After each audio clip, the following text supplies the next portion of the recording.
ভালোবাসার মানুষটা যখন চলে যায় তখন মনে হয় পৃথিবীটা থেমে গেছে, কিন্তু সত্যি হলো পৃথিবী থেমে নেই। নিজেকে নতুন করে তৈরি করো, জীবনের প্রতিটা মুহূর্ত উপভোগ করো। ব্রেকআপ মানে সব কিছু শেষ নয়, এটি একটি নতুন শুরু। নিজের প্রতি বিশ্বাস রাখো, নিজের লক্ষ্য পূরণের পথে এগিয়ে যাও। যে সম্পর্ক আমাদের কষ্ট দেয় তা থেকে মুক্তি পাওয়া উচিত। নিজেকে ভালোবাসো, নিজের যোগ্যতাকে চিনতে শিখো। ভালোবাসা শুধু একটি সম্পর্ক নয়, এটি একটি অনুভূতি। সেই অনুভূতিকে সঠিক পথে চালনা করো, জীবনের সুন্দর সময়গুলো উপভোগ করো।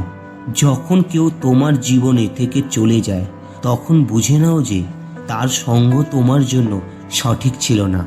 নতুন স্বপ্ন নিয়ে এগিয়ে যাও, নতুন লক্ষ্য ঠিক করো। ব্রেকআপ মানে সব কিছু শেষ নয়, বরং এটি একটি নতুন শুরু।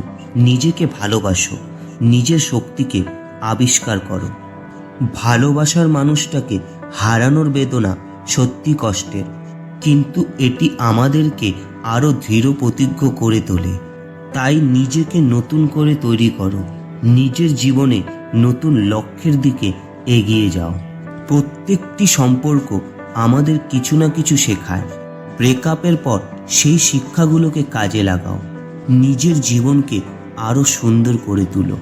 যে সম্পর্ক আমাদের কষ্ট দেয় তা থেকে মুক্তি পাওয়া উচিত।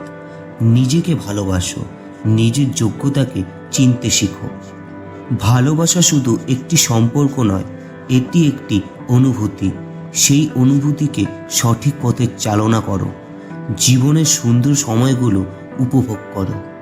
ভালোবাসা যখন ব্যর্থ হয় তখন নিজেকে দোষারোপ করা উচিত নয়, বরং সেই অভিজ্ঞতাকে কাজে লাগিয়ে নিজেকে আরও ভালোভাবে তৈরি করো।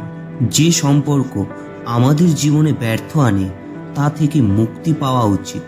নিজের আত্মবিশ্বাসকে ফিরে পাও, জীবনে নতুন দিগন্তে পা রাখো। ব্রেকআপের পরও জীবন থেমে থাকে না। নতুন লক্ষ্য ঠিক করো, নতুন স্বপ্ন দেখো, নতুন পথ খুঁজে নাও। প্রত্যেকটি সম্পর্ক আমাদের কিছু না কিছু শেখায়। ব্রেকআপের পর সেই শিক্ষাগুলোকে কাজে লাগাও, নিজের জীবনকে আরও সুন্দর করে তোলো। ভালোবাসা যখন ব্যর্থ হয় তখন নিজেকে দোষারোপ করা উচিত নয়, বরং সেই অভিজ্ঞতাকে কাজে লাগিয়ে নিজেকে আরও ভালোভাবে তৈরি করো। বন্ধুরা, আজকের মতো এইটুকুই। ভিডিওটি যদি আপনাদের একটুও ভালো লেগে থাকে তাহলে শেয়ার করে সবাইকে দেখার সুযোগ করে দিন। আর ভিডিওটিতে লাইক কমেন্টস করে আমাদের জানান যে আপনাদের কেমন লেগেছে।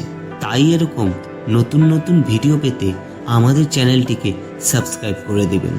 ধন্যবাদ।